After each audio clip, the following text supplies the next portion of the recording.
মিনহাজ আহমেদ আপনাকে যুক্ত করা হয়েছে। মিনহাজ আহমেদ আপনি বলেন তাহলে। আসসালামু আলাইকুম। আপনার উপরে শান্তি বর্ষিত হোক, বলেন। আ তো আমি যা বলতে চাই, আপনি আমাদের নবী কারীম সাল্লাল্লাহু আলাইহি ওয়াসাল্লামের ব্যাপারে একটা কথা বলে তাকে ছোট করতেছেন আরকি। মানে বারে, বারে আচ্ছা, এই আচ্ছা, কথাটা বলেন। উনি আচ্ছা। রাস্তা কথাটা দিয়ে রাস্তা দিয়ে যাওয়ার সময় সাহাবীদের সাথে যাওয়ার সময় এক বেপরোয়া নারীকে দেখে উনার মানে পরে উনি আসেন। বাড়িতে এসে কি, নিজের স্ত্রীর সাথে কি আবার একটু বলেন, একটু কথাটা ভালো করে বলেন তো। যে রাস্তা দিয়ে যাইতেছিল নাকি? তারপরে কি হইলো? মেয়েকে দেখে বেপরোয়া মেয়েকে দেখে উনার কি ই হয়েছিল আরকি। কি হইছিল? কি হইছিল? এটা তো বুঝলাম না। হয় কেমনে ভাই? উনি আরকি হয় উনি হ্যাঁ, বলেন, বলেন। উনি কি হইছিল? কিছু একটা কি হয়েছিল। জিনিস? জিনিসটা কি আমি তো বুঝতেছি না ভাই। একটু তো বুঝায় বলতে হবে, তাই না? জিনিস কেমনে হয়? মানে কি মাথা চুলকাচ্ছিল? কি হয়েছিল এটা তো উনি বাসায় এসে উনার প্রয়োজন পূরণ করছিল। না, না, কি হইছিল? কি প্রয়োজন? পেশাব লাগছিল? না কি এটা তিনি ভালো জানেন। তিনি ভালো জানেন, মানে কি হইছিল সেটা আপনি জানেন না? কি হয়েছিল উনি নিজের স্ত্রীর কাছে এসে প্রয়োজন পূরণ করলেন। তো কি সে হয়েছিল উনি তো প্রয়োজনটা কি প্রয়োজন? উনার কি পায়খানা লাগছিল না পেশাব লাগছিল? না কি মাথা চুলকাইতেছিল? মাথা ব্যাথা করতেছিল? কোনটা? আপনি তো ঠিক করে বলেন। আপনি তো বুঝতেছি না তো কথার মাথা। আগা মাথা বুঝতেছি না তো ভাই। ভালো করে তো বলতে হবে, তাই না? বিষয়টা উনি যাচ্ছিলেন এক বেপরোয়া মেয়েকে দেখে উনার মানে কিভাবে বলবো? কেন ভাই? এটা তো এটা বলাতে সমস্যা কি ভাই? যে মানে তার কি অনেক পেট খারাপ না ছিল, এভাবে পায়খানা লাগছিল নাকি? আপনি যেমনি বলেন উনার যৌন কামনা যাচ্ছিল আরকি। আমি কিন্তু কেমনে বলি বিষয় সেটা তো আমি তো এই হাদিস লিখি নাই ভাই। আমি কি হাদিস লিখছি? আমি কি হাদিস গ্রন্থের লেখক নাকি? কি কন না কন মাথা মাথা কিছু বোঝা যায় না ভাই। কিভাবে লেখা আছে হুম, আমি হুম। সম্পূর্ণ জানছি। পাগলের পাগলের মতো কথাবার্তা বলতেছেন ভাই। আমি কি এই হাদিস গ্রন্থ লিখছি নাকি? না হাদিস কিভাবে আছে আপনি একটু বলবেন? হাদিসে কিভাবে আছে? আপনি তো প্রসঙ্গটা তুললেন। আপনার কাছ থেকে আগে শুনে নিই, তারপর হাদিসও আমরা দেখবনে। আগে আপনি একটু বইলা নেন যে মানে কি হইছিল বা বিষয়টা কি? আমারে আপনি দোষ দিতেছেন কেন? হাদিস তো আমি লিখি নাই। তো আপনি বলতেছেন যে প্রয়োজন পূরণ করছিল। কি প্রয়োজন আচ্ছা সেটা আপনি বলতেছেন না কেন? আপনার মুখে আগে শুনি আপনি বলেন যে উনি আরে যাচ্ছিল ভাই তো আপনি তো রাস্তায় সেই অভিযোগটা নিয়ে আসছেন আপনি। আপনি আমাকে এক্সপ্লেইন করবেন আগে অভিযোগটা তো আপনার শুনতে হবে আপনার অভিযোগটা কি। তারপর তো আমি তো বক্তব্য দিব পরে। আগে তো আপনার অভিযোগই তো বুঝতেছি না আমি। আচ্ছা অভিযোগটা আমি ক্লিয়ার করতেছি। উনি রাস্তা দিয়ে যেতে সময় যাওয়ার সময় এক মেয়েকে দেখে, বেপরোয়া মেয়েকে দেখে উনার যৌন কামনা জাগে। পরে উনি বাসায় এসে আচ্ছা, আচ্ছা। তার স্ত্রীর এইবার সাথে এবার আপনি আসল লাইনে আইছেন যে তার কি জাগে ভাই? নবী মোহাম্মদের কি জাগে? এক মহিলারে দেইখা মোহাম্মদের হয়ে যায়। মানে আচ্ছা শুনেন টং হয়ে যায় এই নাকি? জিনিসটা খারাপ কোথায়? হ্যাঁ? কি? না যাই যাই হইছে এটা উনি যেহেতু মানুষ হতেই পারে। এই তো সেটা তো আমিও কইতাছি। উনি মানুষ হইতেই পারে। এটা তো আমি উনি তো একজন খারাপ কিছু কইনি। মান এটা তো আমি খারাপ কিছু বলি নাই। এটা হইতে পারে এটা তো আমি খারাপ কিছু এখনো বলি নাই। বলছি? তো আপনি নিজেই খারাপ কইতেছেন কেন? আমি তো এটারে এখনো খারাপ বলি মানে নাই তো। না জাগতেই পারে আপনি একজন মানুষ উল্টাপাল্টা মিন একটা করেন। মেয়েরে দেখলে একজনের ভালো লাগতেই পারে। এটা তো খুব স্বাভাবিক বিষয়। এটাতে তো সমস্যার কিছু নেই। আপনারও হইতে পারে, আমারও হইতে পারে। আমারও হয় মাঝে, মাঝেই হয়। হ্যাঁ? আগেও হইতো, এখনো হয়, ভবিষ্যতেও হইব। যতদিন আমার আছে ততদিন হইবই। এখনো তো আমি এটারে খারাপ কিছু বলি নাই। আপনি এটা বলতে এত সংকোচ করতেছেন কেন? আপনি কেন এই এটারে খারাপ ভাবতেছেন? না, আমি বলার সাথে, সাথে আপনি বলতেছেন খারাপ মিনিং করতেছেন টং মং আমি উচ্চারণ কোথায় করতেছেন। খারাপ মিনিং করলাম? টং আমারও হইতে পারে, আপনারও হইতে পারে ভাই। টং তো একটা মানে স্বাভাবিক জিনিস।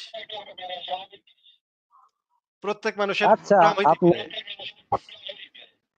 আপনি খোদাটা মেয়েরও কথা কোন মেয়েরও আপনি আবার ওটারে মেয়েরও টং হইতে পারে, ছেলেরও টং হইতে পারে। এটা তো কোনো সমস্যা না। নাকি ভাই? আমার কথা আচ্ছা আপনার কাছে পুরা বিষয়টা কিন্তু খারাপ, খারাপ না?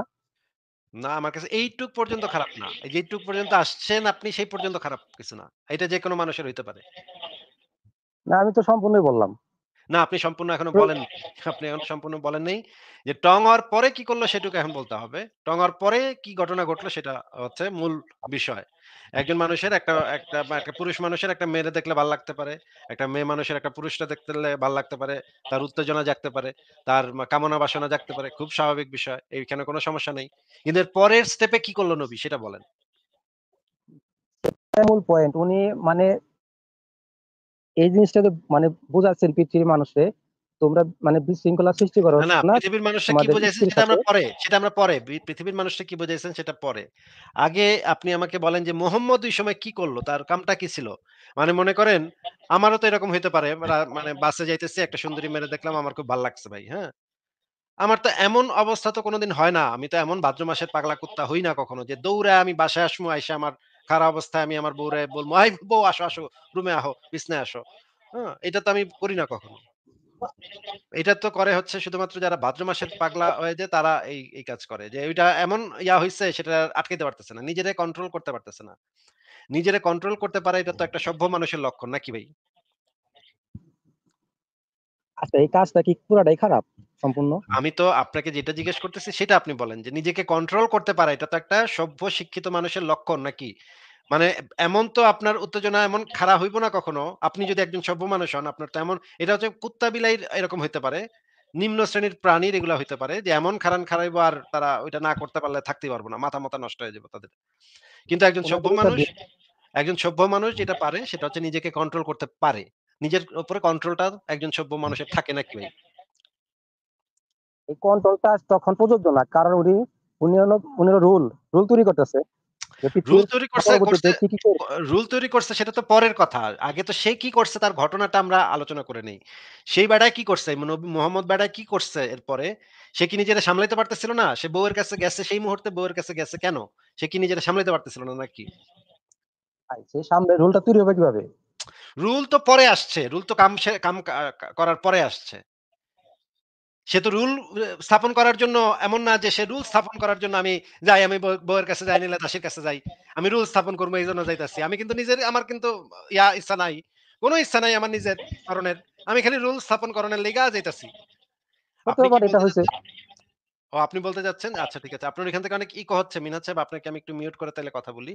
মানে আপনি আমাদেরকে বলতে চাচ্ছেন যে বেটার নিজের কোন ইচ্ছাই ছিল না একটা মেয়েরে দেখছে নবী মোহাম্মদ। তার মনে কোনো কামনা একটু আগে আপনি বলছেন কামনা বাসনা জাগতেই পারে। একজন মানুষ কামনা বাসনা জাগতেই পারে। এখন আবার কইতেছেন যে না এটা রুল করণের লেগা আমার নবী নিজের কোনো হইতেই পারে এমন হইতে পারে যে শুধুমাত্র রুল করণের লেগা আমার নবী এই কাম করছে। ভাই আপনি তো ২ কথা কইতেছেন। একবার বললেন যে আপনার নবী একজন মানুষ তার এটা জাগতেই পারে। আমিও বললাম আপনার সাথে ঠিকই বলছেন ভাই জাগতেই পারে এটা তো স্বাভাবিক বিষয়।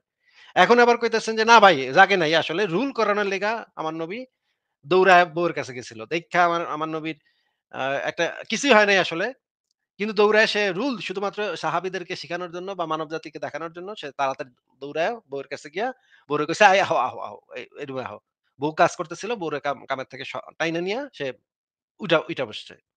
এখন আপনি তো ২ কথা বললেন। আপনি আগে সিওর হয়ে নেন যে আপনি আসলে কি বলতেছেন।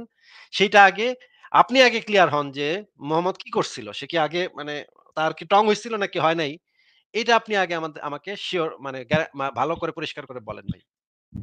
এখানে ভাই শিওর হওয়ার কোনো প্রমাণ নাই, যে কারণ তারা কি করছে না করছে সেটার কোনো ভিডিও নাই। আর শুধুমাত্র ভিডিও এইটুক লাগবে আছে। কেন? ভিডিও লাগবে কেন? আমরা তো ওই যে হাদিস থেকে পরিষ্কার এটা বুঝতে পারি। যেকোনো সুস্থ মানুষ, যেকোনো বুদ্ধিমান মানুষ পড়লেই বুঝতে পারবে। আমরা হাদিসটা আনবো একটু পরে অসুবিধা নেই।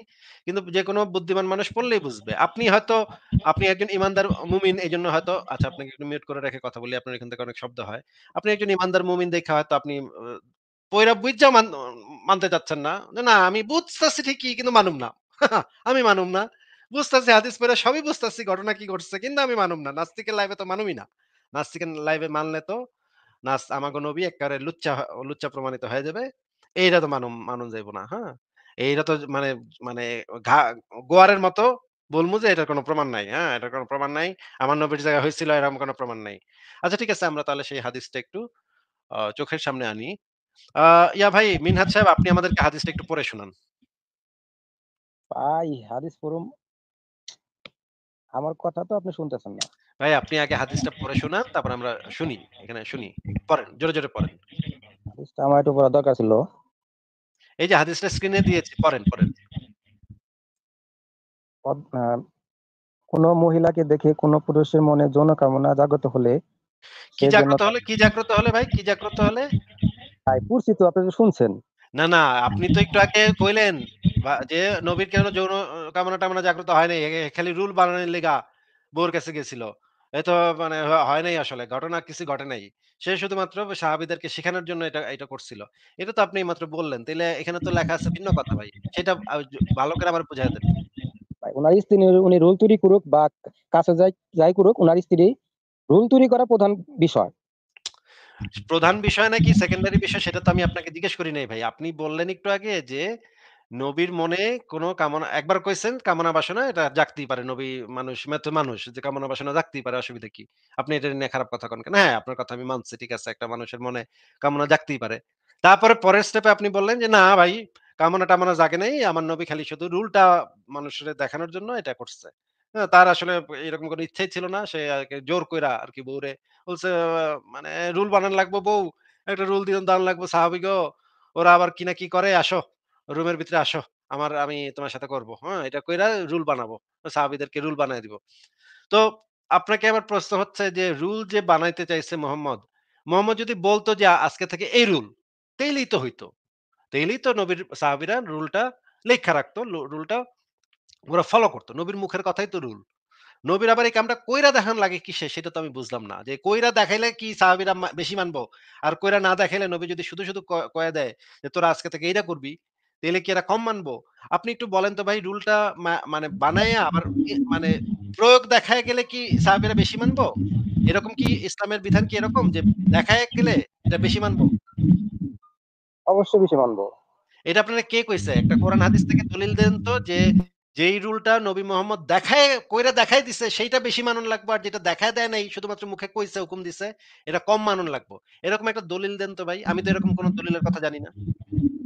উনার জীবন যাপনই তো হাদিস নাকি? উনি যা আপনাকে আমি করতেছে। জিজ্ঞেস করেছি, এরকম একটা দলিল দেন। আপনাকে আবারও একটু মিউট করি। আপনাকে জিজ্ঞেস করেছি এরকম একটা দলিল দেন যে, মোহাম্মদ মুখে একটা নির্দেশ দিছে সেইটা একটু কম মানলেও চলবো। কিন্তু একটা যে কাজ কইরা দেখাইছে এইটা এক্কেবারে 100% মানা লাগবো। কিন্তু মুখে একটা নির্দেশ দিছে সেটা কম মানলেও চলবো। এরকমের একটা দলিল আমার কাছে দেন। আমি একটু দেখতে চাই এরকম দলিল আমি জিন্দেগিতে পাই নাই। আমি যেটা জানি যে মোহাম্মদ মুখে কোক, কামে করুক ২ টাই এক্কারে মানে ভাবে মানন লাগবে। এমনকি যদি মৌন সম্মতিও দেয় সেটাও একজন মুমিনের শতভাগ মানন লাগবো। কোন মানে কম-টম নাই। একের শতভাগ মানন লাগবে যদি মানে এমনকি মৌন সম্মতিও যদি দেয়। মানে প্র্যাকটিক্যালি দেখাইলে বেশি মানবো। প্র্যাকটিক্যালি না দেখাইলে এটারে কম মানলেও হইবো। এইটা আপনারা এই রকমের দলিল আপনি পাইছেন কোথায়? এরকম দলিল তো ইসলামের ইতিহাসে এখন পর্যন্ত আমি পাইনি। এত বছর ধরে ইসলাম নিয়ে পড়ালেখা করি। জিন্দেগিতে এরকম কোন কথা শুনলাম না। যে এটা মোহাম্মদ কইরা দেখাইছে এটা বেশি মানন লাগবে আর যেটা কইরা দেখায় নাই, শুধু মুখে নির্দেশ দিছে, তাইলে এটা কম মানলেও চলবো। এরকম পাইছেন কোথায় ভাই? এই টাইপের মানে এটা একটা হাদিস থেকে দেখান তো ভাই। ভাই, তাহলে তো উনার পৃথিবীতে আসার কোনো দরকারই ছিল না। উনি তো আকাশ আপনাকে থেকে যেটা বলেছি, যেটা চেয়েছি সেই দলিলটা দেখান। যুক্তি দিয়েন না, দলিলটা দেখান। এরকম কোনো দলিল নাই আমার কাছে এরকম নাই। কোন দলিল নাই। ঠিক আছে, আপনাকে মিউট করতেছি যে এরকম কোন দলিল নেই যে কইরা দেখাইলে সেটা বেশি মানন লাগবো। আর না কইরা দেখাইলে এটা কম মানন লাগবো। আমি যেটা আপনাকে বলে দিচ্ছি যে নবী মোহাম্মদ কইরা দেখাক কি নির্দেশ দেক কি মৌন সম্মতি দেক সবকিছুই হাদিসের অন্তর্ভুক্ত এবং সবকিছুই আপনার একদম 100% মানা লাগবে। এখানে তো কইরা দেখানোর মোহাম্মদের কইরা দেখানোর কোনো দরকার নাই। হ্যাঁ? যে কইরা দেখাইলেই যে এটা একটা হয়ে যাবে, হাদিস হয়ে যাবে না। মোহাম্মদ যদি মুখেও কয় যে এটা তোমরা এইভাবে করবা, তাইলেও সেটা হাদিসই থাকতো এবং সহিহ হাদিসই থাকতো। ওইটাও একই রকমেরই ফলো করা লাগতো মুমিন মুসলমানের। আচ্ছা ঠিক আছে। আপনি মানে রেফারেন্স দেখাতে পারলেন না। আমার কাছে রেফারেন্স আছে। আমি এরকম অসংখ্য রেফারেন্স দেখাতে পারি। মোহাম্মদ কইরা দেখাইছে, মৌখিকভাবে নির্দেশ দিছে বা মৌন সম্মতি দিছে। এইটা যে সবকিছুই যে হাদিসের অন্তর্ভুক্ত এবং সমস্ত কিছুই যে মুমিনের মানতে হবে, সেটা আমি অসংখ্য দলিল দেখাতে পারি। সেটার দিকে আর গেলাম না। আপনি যদি চান পরে আমি দেখাতে পারবো। আপাতত এখানে আমরা আসি যে, ঠিক আছে মোহাম্মদের পরে কি করলো দেখি। আপনার পয়েন্ট তাইলে ইনভ্যালিড প্রমাণ হইল যে মোহাম্মদ মানে জনগণের শুধুমাত্র রুল শিখানোর জন্য এই কাজটা করছে এটা আদৌ সত্য কথা না। মোহাম্মদের খাড়াই ছিল। মোহাম্মদের একেবারে টং হয়ে গেছিল এবং সে নিজেকে কন্ট্রোল করতে পারতেছিল না। আচ্ছা এবার আমরা হাদিসটা আবার একটু পড়ে শোনান। আ মিনহাজ সাহেব আপনি একটু মানে ৩,২৯৮ এখান থেকে পড়ে শোনান। আচ্ছা, উনি রুল করছেন কিনা মানে আপনাকে দেখা আমি যাচ্ছে বলেছি আপনাকে আমি বলেছি যে হাদিসটা পড়ে শোনান, আপনার বক্তব্য পরে শুনবনে। না, তাতে আপনার আপনার সমস্যা কি? উনি মানে বাস্তবে দেখাইবো না মুগ্ধা বলবো? সেটা সেটা হচ্ছে গিয়ে আপনি যে দাবিটা করেছেন সেটা তো কোনো ভ্যালিড হইল না। আপনার তো কোনো আপনার যুক্তিটা তো ধোপে টিকতেছে না। যে কইরা দেখাইলেই সাহাবীরা মানবো, এছাড়া মানবো না। এটা তো ধোপে টিকতেছে না। আপনি বলতেছেন রুলটা করার জন্য নাকি নবী এই কামটা করছিল। রুলটা করার জন্য আপনি যখন দাবিটা করলেন যে শুধুমাত্র রুলটা সাহাবীদেরকে দেখানোর জন্য নবী এই কামটা করছিল। এইটা যুক্তিতে টিকতেছে না। কারণ রুল যদি মুহাম্মদের শুধুমাত্র রুল দেখানোর রুল বলার ইচ্ছা থাকতো তাইলে মুহাম্মদ মুখেই বলতে পারত, "হে সাহাবীরা শোনো তোমাদের আজকে আমি একটা আইন বলে দিতেছি। তোমরা সবাই আসো। তোমরা যদি রাস্তাঘাটে কোনো মেয়েরে দেখা যদি তোমাদের হয়ে যায়, তাইলে তোমরা বাড়িতে যাইবা। বাড়িতে গিয়া স্ত্রী অথবা ক্রীতদাসীর সাথে গিয়া মিলিত হইবা।" তখন সাহাবীরা বলব, "ওয়াও! নবী খুব ভালো কথা কইছেন। ঠিকই তো। হ্যাঁ, আমরা এই রুলটা লিখে লইলাম। এইটা এখন থেকে রুল। আচ্ছা ঠিক আছে।" এইভাবে দিলেও মুহাম্মদের হইতো। কিন্তু এইখানে মুহাম্মদ কিন্তু শুধু রুলের জন্য শুধু এই কাজটা করছে এটা কিন্তু এখান থেকে বোঝা যাচ্ছে না। উল্টাটা বোঝা যাচ্ছে। বোঝা যাচ্ছে যে মুহাম্মদের এই ঘটনাটা ঘটছিল তারপরে সে এটার রুল বানাইছে। আগে ঘটনাটা সে মানে সামলাইতে পারতেছে না নিজেরে। মানে এমন ভাদ্র মাসে পাগলা কুত্তা হয়ে গেছে সে, সে আর নিজেরে আটকাইতে পারতেছে না। হুম? আমরা যারা সভ্য মানুষ আমরা রাস্তাঘাটে অনেক আমি ইউরোপে থাকি ভাই আমার থেকে আপনি মানে আপনারা যে ১৪ গোষ্ঠী মিল্লা এরকম দেখেন নাই। এত সুন্দর, সুন্দর মেয়ে, এত কম জামা কাপড় পরে আমি নুড বিচে গেছি। আমি এখানের বিচ গুলাতে ঘুরছি। এইখানে একেকটা মেয়ে হচ্ছে গিয়ে মানে হলিউড, বলিউডের নায়িকাদের মতো একেকটা দেখতে এরকম আপনি দেখবেন। যদি যান কখনো যদি ইউরোপে কখনো আসেন, এখানের বিচ গুলাতে আপনি ঘুরবেন দেখবেন এখানে কি কারা ঘুরে। আমি এদেরকে দেখছি। এমনকি ওরা মানে পুরা খোলা। হুম? আমি এখানে জাউনাতে গেছি। জাউনাতে গিয়ে দেখছি এখানে সবাই মানে জামাকাপড় খুইলা ওইখানে গরম গোসল করে আরকি। এক ধরনের গরম গোসল। হিট মানে স্টিম বাথ বলে এটাকে। স্টিম দিয়ে গোসল করে। ওখানে কিচ্ছু পরে না। জামাকাপড় কিছু থাকে না। ওইখানেও আমি গেছি। কত সুন্দর, সুন্দর মেয়ে থাকে। হ্যাঁ? কিন্তু এখন পর্যন্ত ওই সমস্ত জায়গাতে এমন কোন লোক নাই যে ওই মেয়ে দেখে এমন তার হইছে যে সে একেবারে একজনের কিছু করে দিছে। বা ঘরে দৌড়ায় ঘরে গেছে। এরকমও না। হ্যাঁ? কারণ এই দেশের সভ্য মানুষেরা জানে যে একজনের দেখে আরেকজনের একটু কামনা জাগতেই পারে এবং এটাকে কিভাবে কন্ট্রোল করতে হয় সেটাও তাদের জানা থাকে। হ্যাঁ? কিন্তু মুহাম্মদ এখানে দেখা যাচ্ছে যে মুহাম্মদ নিজেকে এই কন্ট্রোলটা করতে পারতেছে না। সে যে উত্তেজিত হইছে এটা নিয়ে কিন্তু আমার কোনো সমস্যা নেই। উত্তেজিত যেকোনো মানুষ হইতে পারে। কিন্তু সে যে নিজেকে কন্ট্রোল করতে পারতেছে না, একজন সভ্য মানুষের উচিত নিজেকে কন্ট্রোল করে ফেলা। এখন এরপরে সে কি করলো দেখা যাচ্ছে, সে দৌড়ায় তার স্ত্রী জয়নবের কাছে গেছে। হুম? এখন জয়নব তখন একটা চামড়া পাকা করায় ব্যস্ত ছিলেন। মানে জয়নব একটা কাজ করতেছিলেন। রাসূলুল্লাহ সাল্লাল্লাহু আলাইহি সাল্লাম তার প্রয়োজনটা পূরণ করে ফেললেন। হ্যাঁ? তার মানে মহিলার কিন্তু তখন কোন কামনা বাসনা ছিল না, কনসেন্ট ছিল না। ওই মহিলারে সে তার বউরে তার ঘরের ভিতরে ঢুকে আবার হাদিসের টাইটেলে কি লেখা আছে? স্ত্রীর সাথে অথবা কৃত দাসীর সাথে মিলিত হয়। এবং পরে কি হইল? পরে মুহাম্মদ এই যে স্ত্রীর সাথে কাজটা করল। কইরা আচ্ছা ঠিক আছে, করল ঠিক আছে সেটাও আমরা মাইনে নিলাম। কিন্তু পরে সে কি বলল দেখেন, হাদিসটার পরের ঘটনা আরো দেখেন, আরো মজা। অতঃপর বের হয়ে সাহাবীগণের নিকট এসে তিনি বললেন, স্ত্রীলোক সামনে আসে শয়তানের বেশে এবং ফিরে যায় শয়তানের বেশে। অতএব তোমাদের কেউ কোন স্ত্রীলোক দেখতে পেলে সে যেন তার স্ত্রীর নিকট আসে। কারণ তা তার মনের ভেতর যা আছে, যা রয়েছে তা দূর করে দেয়। দেখেন, মানে এরপর সব দোষ গিয়া পড়ল ওই মেয়েটার। মানে আমার বাবা তোমার মাথা নষ্ট হইছে, তুমি ভাদ্র মাসের পাগলা কুত্তা হয়ে গেছো। তুমি এখন মেয়েটারই দোষ দিতেছ যে মেয়েটাই হচ্ছে শয়তান। শয়তান তো তোমার ভিতরে, শয়তান তো তোমার ভিতরে। তুমি এই কাম করছো। তুমি দৌড়ায় গেছো বাসায়। হ্যাঁ? শয়তান যদি কোথাও উইঠা থাকে সেটা তোমার ওই যে লুঙ্গির ভিতরে উঠছে। হ্যাঁ? শয়তান তোমার লুঙ্গির ভিতরে মোহাম্মদ। শয়তান তোমার লুঙ্গির ভিতরে ছিল। সে অন্য কোথাও ছিল না। আচ্ছা এই ব্যক্তি চলে গেছে। এই ব্যক্তি দেখেন, এই ব্যক্তি চলে গেছে। আমি তাকে মানে যে জিনিসটা জিজ্ঞেস করতেছিলাম সেই জিনিসটা সে ঠিকভাবে দিচ্ছিল না। তো এখন চলে গেছে। ঠিক আছে এর পরের জনকে যুক্ত করি। মানে এরা অদ্ভুত ব্যাপার-স্যাপার। মানে মুমিনরা যে কি নিয়ে আসে আমি এটা বুঝি না। তাদের একটা জিনিস নিয়ে তো আলোচনা করতে হলে তো তার একটা থাকতে হবে। মোহাম্মদের তো এই কাজের অনেক উদাহরণ আছে। আমার কাছে অসংখ্য রেফারেন্স খোলা আছে। আমি দেখাবো একটা করে। ঠিক আছে এর পরের জনকে দেখি। সূরা ফাতিহা